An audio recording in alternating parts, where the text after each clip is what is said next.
आवाज जनता की। देखिए, बिहार में कानून के हिसाब से काम होता है। कानून जहाँ जहाँ जिसको इजाज़त देता है उस हिसाब से कार्रवाई होती है। इस सरकार में न किसी को फंसाया जाता है और न किसी को बचाया जाता है।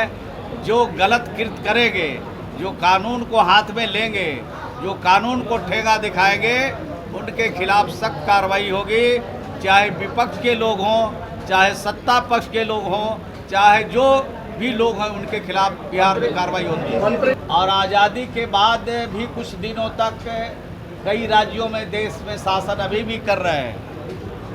उनके कथनी और करनी में बहुत समानता नहीं है, बहुत फर्क है। जब सत्ता से हटते हैं, कुर्सी जब चली जाती है, तो नए नए स्लोगन निकालते हैं, नए नए आरोप लगाने की कोशिश करते हैं। और जब उनके हाथ में सत्ता आती है तो गरीब कहाँ चला जाता है, समझ में बात नहीं आती। ये देश का पहला राज्य बिहार है, जहाँ बिहार के लोकप्रिय मुख्यमंत्री जी ने गरीबों के लिए जो काम किया है, उसका जोड़ा देश का कोई राज्य नहीं लगा सकता है। आज आपने देखा कि हमारे जो ग्रामीण विकास विभाग है, 3 योजना ऐसी चलती है जो देश के अंदर दूसरे किसी राज्य में नहीं है।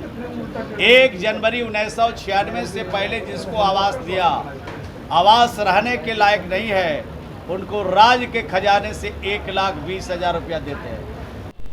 नमस्कार, आप देख रहे हैं न्यूज़ पीआर। बिहार सरकार के मंत्री हैं।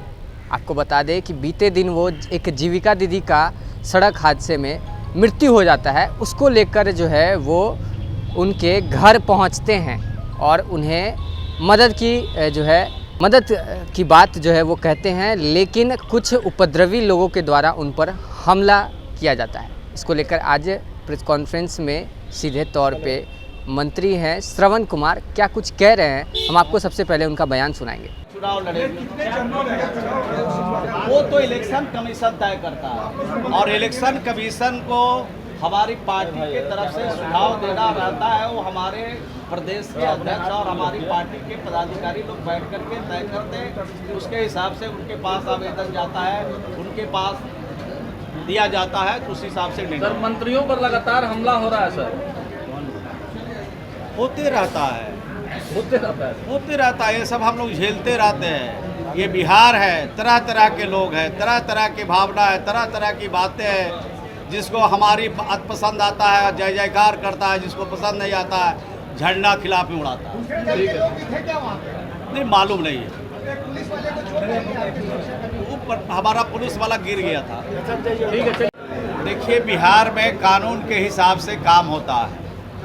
कानून जहाँ जहाँ जिसको इजाज़त देता है उस हिसाब से कार्रवाई होती है।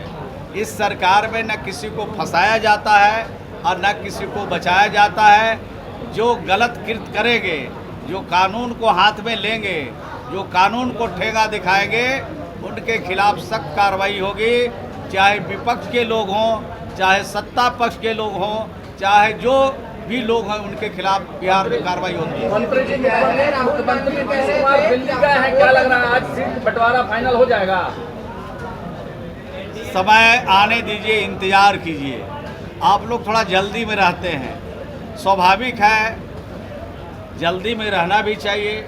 लेकिन समय आते हैं एनडीए गठबंधन के सभी नेता बैठेंगे, विचार विमर्श करेंगे, कौन पार्टी कितनी सीटों पर लड़ेंगे, कौन पार्टी के कौन प्रत्याशी कहां से लड़ेंगे, सब समय पर आपको बुला के खबर दिया जाएगा। ऐसे चलती फिरती खबर नहीं, बुला के प्रेस नेताओं से मुलाकात होनी है सर मुख्यमंत्री जी? आज मुख्यमंत्री जी के किन नताओं से मुलाकात होनी है? हमको ये बात मालूम नहीं है, लेकिन जब दिल्ली माननीय मुख्यमंत्री प्रवास में है तो अनेक लोगों से मुलाकात होगी।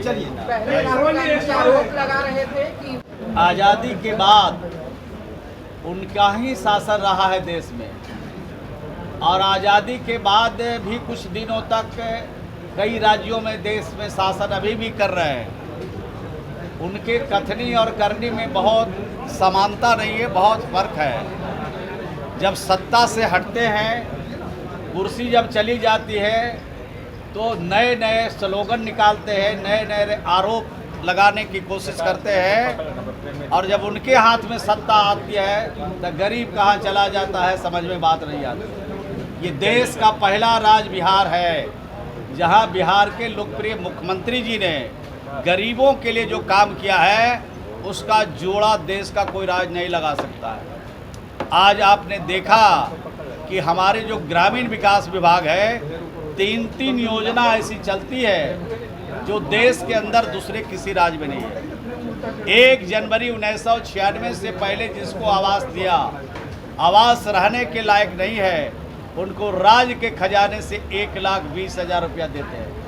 और 1 अप्रैल 2010 से पहले जिसके घर की स्वीकृति दिया और उसके घर अभी अपूर्ण रह गए, आधे रह गए या रहने के लायक नहीं हो पाया, उनको राज्य के खजाने से उनके मरम्मती के लिए हम लोग 50,000 रुपया राज्य में देते हैं। और तीसरी योजना आवास के हकदार है, पात्र है, उनका नाम भी आ गया है और उनके पास ज़मीन नहीं है और जहां बसना चाहते हैं वहां सरकारी ज़मीन नहीं है और वहीं पर रहना चाहते हैं तो राज्य के खजाने से 1,00,000 रुपया देते हैं।